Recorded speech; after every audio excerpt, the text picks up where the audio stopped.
Have you ever wondered that how internet connects to the rest of the world?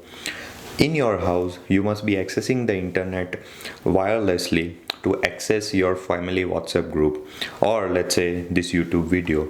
But majority of the world's internet travels through the underwater sea cable, and some of the companies own 230,000 kilometers of these underwater cables. But have you ever wondered how these underwater cables work or how they are laid down? Let's find out more onto the fact.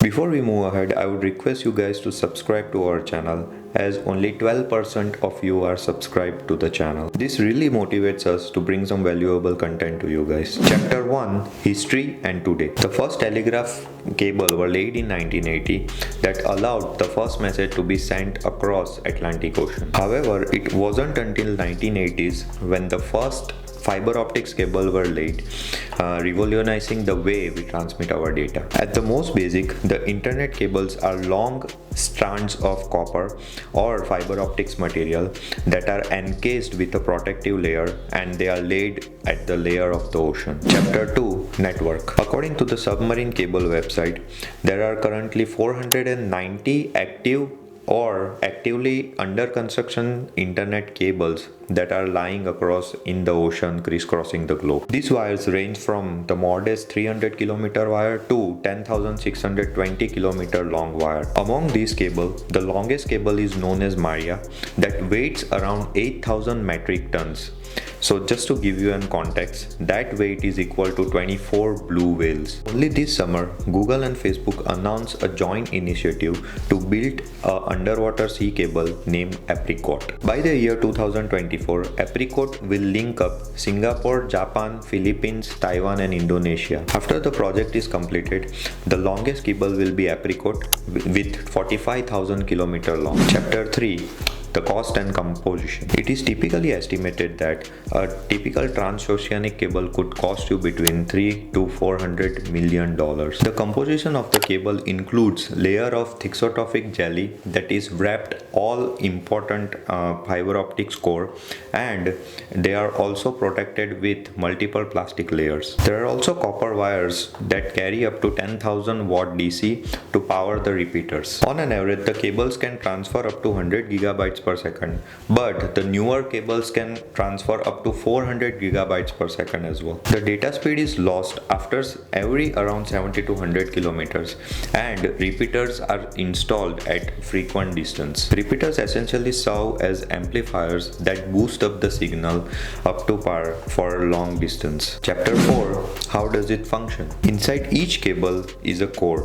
This core is made up of tiny strands made up of glass and plastic, known as fiber optic strands. These strands are incredibly thin, about the width of a human hair, and they are used to transmit light signals over longer distance. These light signals are converted into data at the end, allowing data transmission across the globe. Chapter 5: The players. Often the cables are owned by multiple group of companies, but the biggest owner of the cables is America's AT&T with around 230,000 kilometers of underwater cable. Even the companies like Facebook, Google and Amazon has a massive network of 100,000 kilometers of cable each. Chapter 6: How are they laid down? It starts with years of planning with advanced sonar technology to plot the transoceanic routes. Once the route is being determined, the cable is manufactured and brought on board the ship. The ship then sails at the planned route and uses the specialized equipment to lay the cable on the ocean floor. The ship lays the cable at around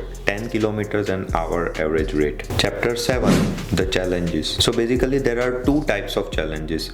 The first challenges are at the stage of planning, and the second challenges are after the cables are laid down. Just imagine you laid down the cable at a volcanic or earthquake prone area and the cable gets damaged by frequent shocks. The cable also have to be saved from the areas where there is heavy traffic from the fishermen. So the process is challenging, as laying down the underwater sea cable process is really expensive and needs specialized equipment. There are also some post-deployment challenges, like for example in 2012 a hurricane named Sandy knocked out a several transoceanic cable and disrupted the network for hours. In 2018 June 11th, an earthquake in Japan caused similar disruption. There are also some natural challenges like the cables often get attacked by sharks.